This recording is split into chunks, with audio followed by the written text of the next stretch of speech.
So hello everyone, welcome to MEPL classes. जैसे कि आपको पता है कि इंस्टीट्यूट ने जेआईजेएल का अमेंडमेंट रिलीज कर दिया है। जेआईजेएल का अमेंडमेंट को रिलीज कर दिया गया है। तो कुछ ऐसा कुछ भी अमेंडमेंट नहीं है, थोड़ा बहुत बस छोटा मोटा अमेंडमेंट है।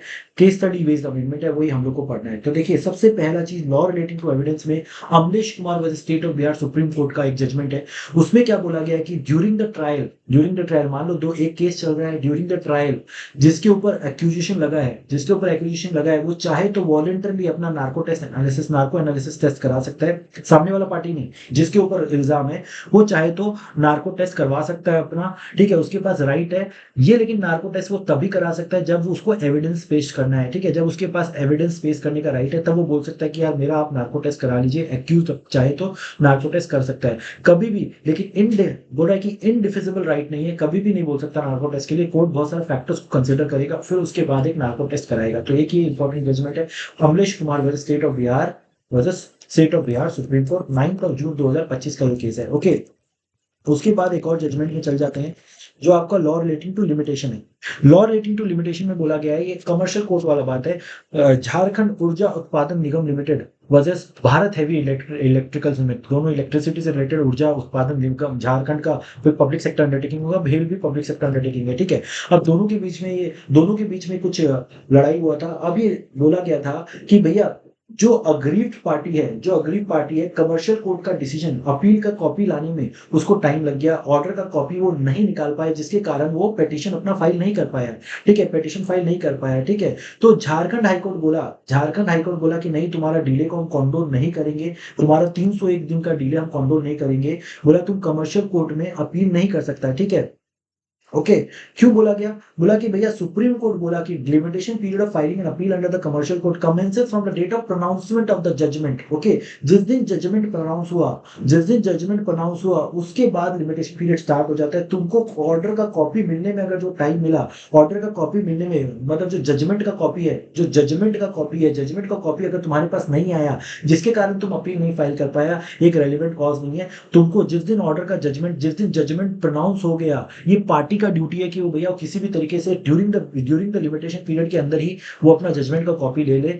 इसके लिए कोर्ट कॉन्डोन नहीं करेगा डिले। तो यही बोला गया। देखिए, the petition was court supreme court held that the limitation period of filing an appeal under the commercial court commences from the date of pronouncement of the judgment, and the party cannot insist that the limitation period start only from the date of receiving the copy of the judgment। तो ये landmark judgement है। बोला गया कि भैया तुमको अगर order का कॉपी नहीं मिला तो तुम अपील नहीं फाइल कर सकता कमर्शियल कोर्ट में। ये भैया नहीं होगा, लिमिटेशन पीरियड के अंदर में ही तुमको कॉपी रिसीव करना पड़ेगा, और लिमिटेशन पीरियड के अंदर में ही तुमको अपील फाइल करना पड़ेगा। ठीक है, जिस दिन जजमेंट प्रोनाउंस हो गया उसी दिन से लिमिटेशन पीरियड स्टार्ट हो जाता है। Okay, okay, in the present case we find that the order in question came to be pronounced by the commercial court Ranchi.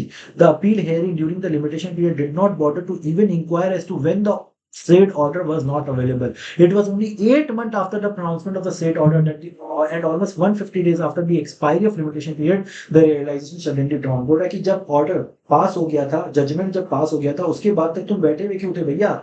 तुम 8 महीना बाद जागे हो, पर 150 दिन बाद जागे हो। 150 दिन बाद जागे हो। 8 महीना मतलब कितना होता है? 240 डेज। 8 महीना मतलब तुम 240 डेज बाद जागे हो। लिमिटेशन पीरियड खत्म हो गया, उसके 150 दिन बाद तुम जागे हो कि यार मेरे को ऑर्डर का कॉपी नहीं मिला, तो ये अपील डिसमिस हो गया। ये अपील क्या हो गया था? डिसमिस हो गया था। ये कौन सा केस था? Jharkhand Utpadan Nigam limited versus Bharat heavy electricals limited. तो इसके ऊपर क्या केस पूछेगा? आपसे पूछा जाएगा कि देखिए भैया, कमर्शियल कोर्ट ऑर्डर कर दिया था और जजमेंट पास कर दिया था, और उसके अगेंस्ट में तुमको अपील करना था। लिमिटेशन पीरियड ऑलरेडी खत्म हो गया है, लेकिन तुमको अभी तक ऑर्डर का कॉपी नहीं मिला है, तो तुम क्या लिमिटेशन पीरियड को कॉन्डोन करना चाहिए कि नहीं करना चाहिए? नहीं करना चाहिए। सुप्रीम कोर्ट का जजमेंट है, झारखंड ऊर्जा उत्पादन limited versus Bharat heavy electricals limited. Okay, चलो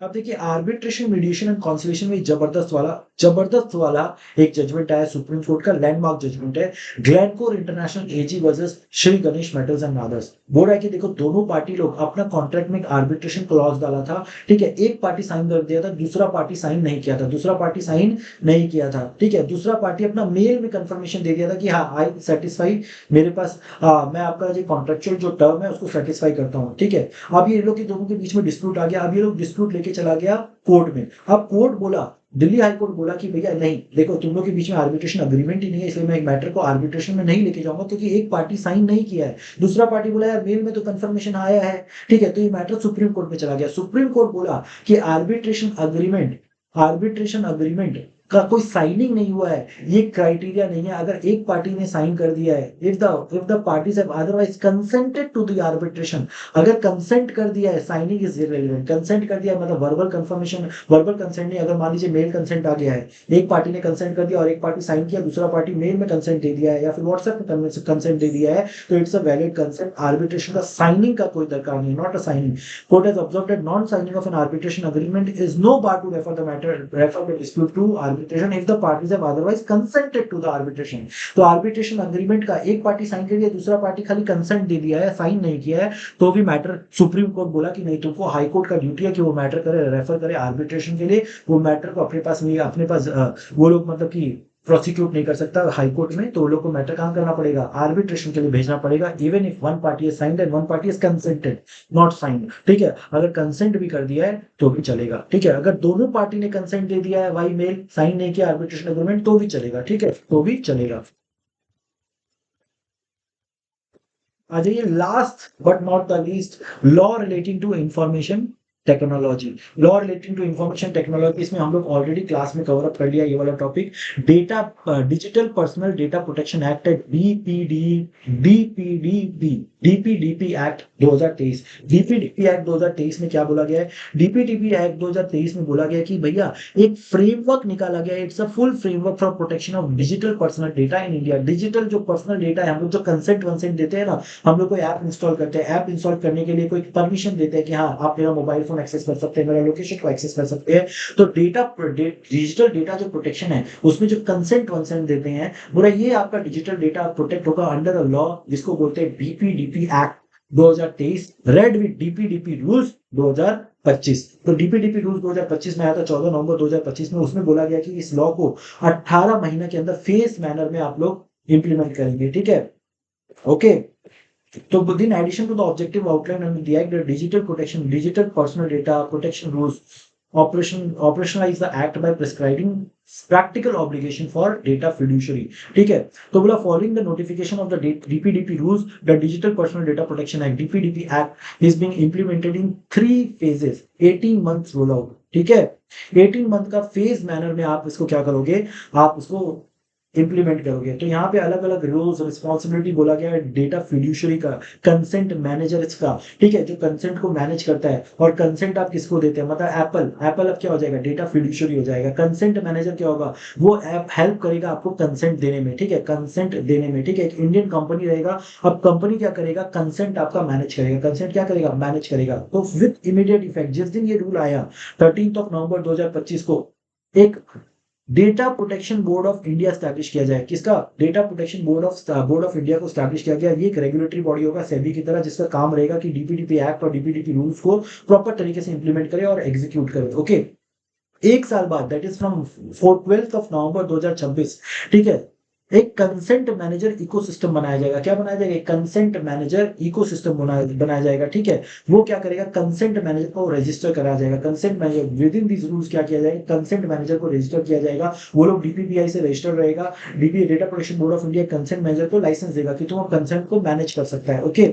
after 18 month, that is from May 12, 2027, ठीक है, आपका कंप्लायंस ऑब्लिगेशन स्टार्ट होगा डेटा फिड्यूशरी का। किसका, डेटा फिड्यूशरी का स्टार्ट होगा। डेटा फिड्यूशरी लोग को अब लाइसेंस दिया जाए कि आप कंसेंट मैनेजर के थ्रू आप डेटा को कंसेंट ले सकते हैं, नहीं तो आप कंसेंट नहीं ले सकते, ठीक है। तो वहां पे क्या क्या रिक्वायरमेंट दे रहेगा डेटा फिड्यूशरी लोग को, डेटा फिड्यूशरी लोग को मैंडेटरी नोटिस देना पड़ेगा कंसेंट लेने के लिए, ठीक है। सिक्योरिटी सेफगार्ड रखना पड़ेगा आपको कंसेंट के लिए। तो डेटा चिल्ड्रन का अगर लेना है तो आपको पेरेंट से पहले कंसेंट लेना पड़ेगा। डेटा प्रिंसिपल राइट रहेगा, एक्सेस कौन कौन डेटा को कर सकता है, करेक्शन कौन कौन कर सकता है, इरेज कौन कौन कर सकता है डेटा को, ठीक है, okay. Adherence to data retention and automation reservation system, मतलब कितना दिन के लिए तुम डेटा को रिटेन करके रखेगा, उसके बाद ऑटोमेटिकली क्या हो जाएगा, डिलीट हो जाएगा, ठीक है, ओके। और सिग्निफिकेंट डेटा फिड्यूशरी रहेगा। कुछ लोग क्या रहेगा, सिग्निफिकेंट डेटा फिड्यूशरी रहेगा। डेटा फिड्यूशरी में कोई आदमी लोग सिग्निफिकेंट डेटा फिड्यूशरी रहेगा। अब सर डेटा फिड्यूशरी होता कौन है, सपोज मान लो मैंने अब एक ऐप गेम डाउनलोड किया, एक गेम डाउनलोड किया सबवे सर्फर बोल के।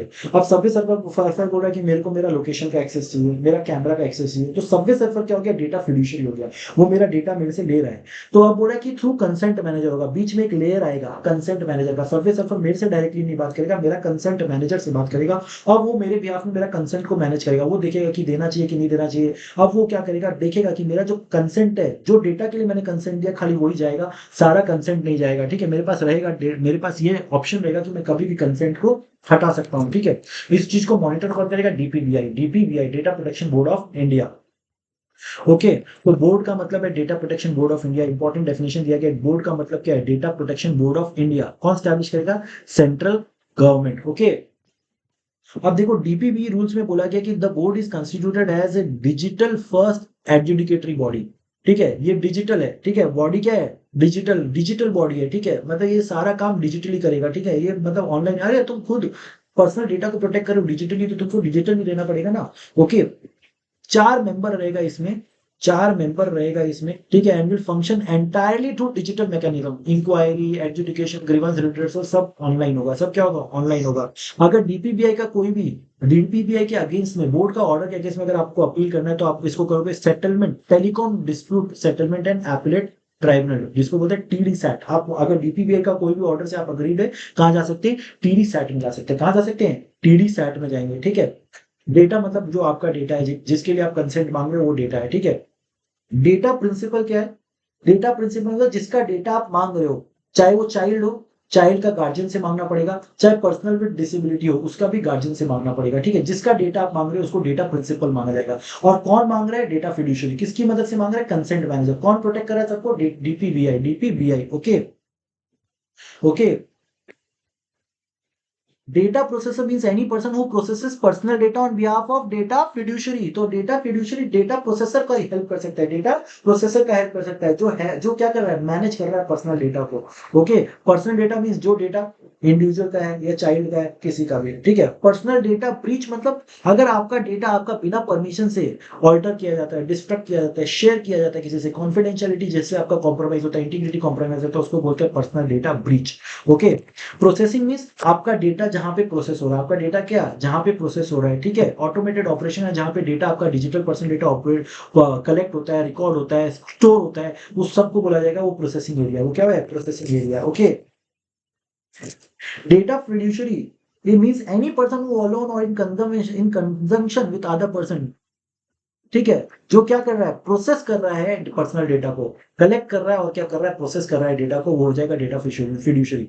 अब वो कोई भी हो सकता है, इंडिविजुअल हो सकता है, एचयूएफ हो सकता है, कंपनी हो सकता है, फर्म हो सकता है, एओपी बीओआई हो सकता है, स्टेट हो सकता है, या फिर कोई भी आर्टिफिशियल ज्यूरिस्डिक्शन पर्सन हो सकता है, आर्टिफिशियल बॉडी कॉर्पोरेट भी हो सकता है। ठीक है, कंसेंट मैनेजर क्या होता है, कंसेंट मैनेजर क्या होता है, वो सिंगल ट्रांसपेरेंट एंड प्लेटफॉर्म है, जो क्या कर रहा है, सिंगल प्लेटफॉर्म पे जो डेटा प्रिंसिपल किसी को क्या कर रहा है, मैनेज करने के लिए, रिव्यू करने के लिए, विड्रॉ करने के लिए, consent for use of personal data, उसको ऑथराइज कर रहा है। क्या कर रहा है, ऑथराइज कर रहा है।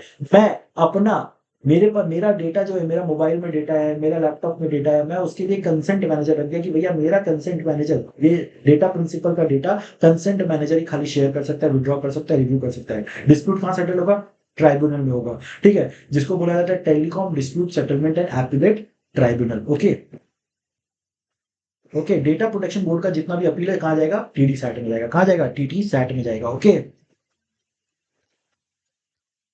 तो ये एक्ट कहाँ कहाँ एप्लीकेबल होगा, कहीं पे भी जहां पे प्रोसेस हो रहा है डिजिटल पर्सनल डेटा, जहां पे भी पर्सनल डेटा प्रोसेस हो रहा है with in the territory of India, with in the territory of India, India का टेरिटरी में अगर डिजिटल डेटा प्रोसेस हो रहा है, ठीक है, इन डिजिटल फॉर्म या नॉन डिजिटल फॉर्म, दोनों तरीके में, तुम डिजिटली डेटा को प्रोसेस कर रहा है या फिर नॉन डिजिटली कर रहा है। ठीक है, फॉर्म्स निकालता है, फॉर्म के अंदर में डेटा कलेक्ट करता है, या फिर तुम ऑनलाइन डेटा कलेक्ट कर रहा है, दोनों form of data, personal data, digital personal data को मैनेज करने के लिए प्रोसेसिंग जहां जहां हो रहा है, वहां पे ये एक्ट अप्लाई होगा, वहां पे क्या होगा, एक्ट अप्लाई होगा, अगर विद इन द टेरिटरी हो रहा है। ठीक है, प्रोसेसिंग अगर आउटसाइड द टेरिटरी हो रहा है, outside the territory, such processing is connected with the activity related to India.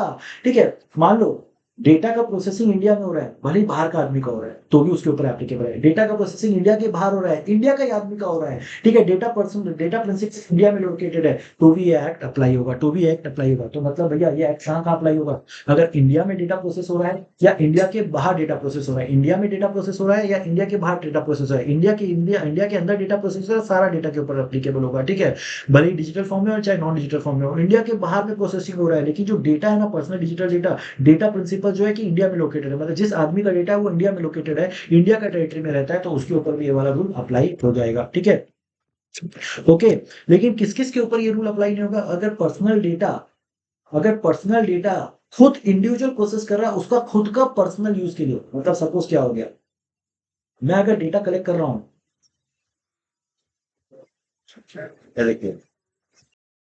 ठीक है, तो मतलब मैं इंडिया के बाहर हूँ, मैं चाहे इंडिया के अंदर हूँ, मेरा खुद का पर्सनल डेटा है, और मैं अपने लिए खाली निकाल रहा हूँ। सपोज मान लो मेरा डेटा मैं अपने लिए यूज कर रहा हूँ, मेरा एम्प्लॉय का डेटा है, मेरा कंपनी का जितना सेल्स हुआ है, मैं उस सेल्स का डेटा को खुद के डोमेस्टिक पर्पज के लिए यूज कर रहा हूँ कि मैं इसको और कैसे बढ़ाऊं, सेल्स को मैं शेयर कर रहा हूँ किसी से ये इन्फॉर्मेशन, तो मेरा पर्सनल डेटा है। और मेरा पर्सनल डेटा अगर मैं खुद इंडिविजुअली खुद इस डेटा को प्रोसेस कर रहा हूँ, मैं खुद का पर्सनल पर्पज के लिए, डोमेस्टिक पर्पज के लिए, इट इज नॉट रिक्वायर्ड। जैसे मेरा सीसीटीवी कैमरा है, मेरा डिजिटल डेटा है, मेरा मेरा खुद का सीसीटीवी कैमरा का रिकॉर्डिंग है, और मैं खुद उस सीसीटीवी कैमरा का रिकॉर्डिंग को चेक कर रहा हूँ, सर्च कर रहा हूँ उसमें कुछ, तो ये मेरा डिजिटल पर्सनल डेटा, मैं खुद ही प्रोसेस कर रहा हूँ इसको, मेरा खुद का यूज के लिए, डोमेस्टिक यूज के लिए, then it is not necessary, तब ये रूल इसके ऊपर अप्लाई नहीं होता है। नंबर 2, अगर मेरा पर्सनल डेटा मैंने खुद पब्लिक कर दिया, तो उस केस में भी ये वाला रूल अप्लाई नहीं होता है, ठीक है।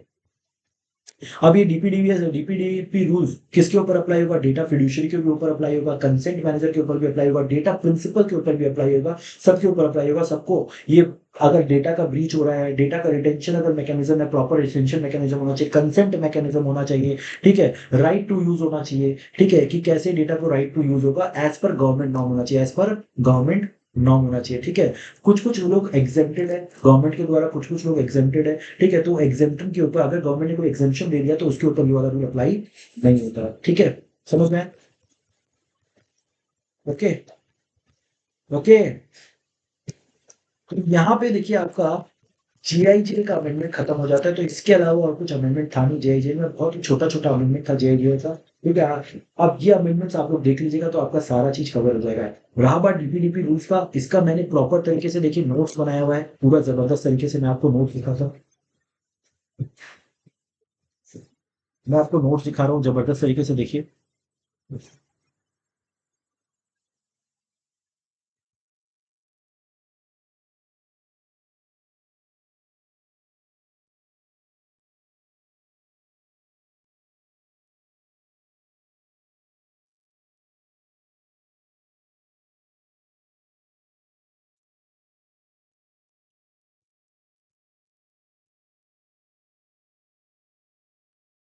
Law related to personal data protection, DPDP act, DPDP rules, immediate effect after year, 1 year, after 8 months, ठीक है, तो ऐसे जबरदस्त तरीके से मैंने नोट्स बनाया हुआ है, ओके।